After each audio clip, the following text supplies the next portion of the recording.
Hi అండి. ఇవాళ రేపు చాలా మంది స్టూడెంట్స్ పాస్ అవుట్ అయ్యి చాలా మంది బయటకు వస్తున్నారు. డిగ్రీ సర్టిఫికేట్ పట్టుకొని చాలా మంది బయట తిరుగుతున్నారు.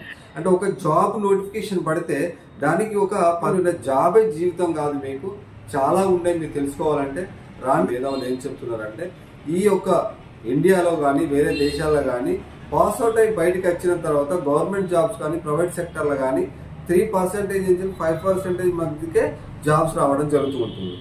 కానీ మిగతా వాళ్ళ మంతంతా ఎలా ఉంటుందంటే వాళ్ళు చిన్న చిత్తగా జాబులు చేసుకొని మామూలుగా రోడ్డున పడుతున్నారు.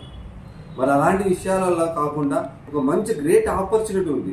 ఏదైతే మీరు డిగ్రీ చదువుతున్నారో మీ చదువుతో పాటే ఇది మీరు చేయొచ్చు. 1-2 అవర్స్ మీరు చేసుకోవచ్చు. భావి తలరాతను మార్చే విప్లవాత్మకమైన బిజినెస్ ఏదైనా ఉంది అంటే అది ఓన్లీ డైరెక్ట్ మార్కెటింగే. నేను చెప్పడం కాదు, చాలా మేధావులు కూడా చెప్తున్నారు. ఈరోజు మీరు డిగ్రీ చదువుతున్నారు, డిగ్రీతో పాటు మన ఈ జాబ్ ఇది ఒక మీకు పార్ట్ టైమ్గా 1-2 అవర్స్ కష్టపడితే సరిపోతుంది. ఆల్రెడీ మీరు పీజీ చేస్తున్నారు, నో ప్రాబ్లం. పీజీతో పాటు ఇది 2 అవర్స్ మీరు కంటిన్యూషన్ చేసుకుంటే మీకు ఏదైతే మీ సర్టిఫికేట్ చేతిలో ఉందో ఆటోమేటిక్గా మీకు జాబ్ వచ్చినా రాకుండా ఇది ఒక బెస్ట్ ఇన్కమ్ సోర్స్గా మీకు ఉంటుంది. దీనికి మేము ఫ్రీ ఆఫ్ కాస్ట్లో మీకు ట్రైనింగ్ ఇస్తాం. నర్సంపేటలో, వరంగల్, హైదరాబాద్ ఎన్ని ప్లేస్లో మా కింద స్క్రోల్ అవుతున్న నెంబర్ కాంటాక్ట్ అవుతే మా టీంను మిమ్మల్ని కాంటాక్ట్ అవుతుంది. ఆటోమేటిక్గా మీకు ఫ్రీ ఆఫ్ కాస్ట్లో ట్రైనింగ్ ఇస్తుంది. మీకు ఈజీగా చేసుకోవచ్చు. ఎలాంటి ఇన్వెస్ట్మెంట్ పెట్టకుండా మీ యొక్క మాటే మీ పెట్టుబడి, మీ టైమే పెట్టుబడి పెట్టి మీకు గ్రో అవ్వచ్చు. థ్యాంక్ యూ అండి. కలుద్దాం.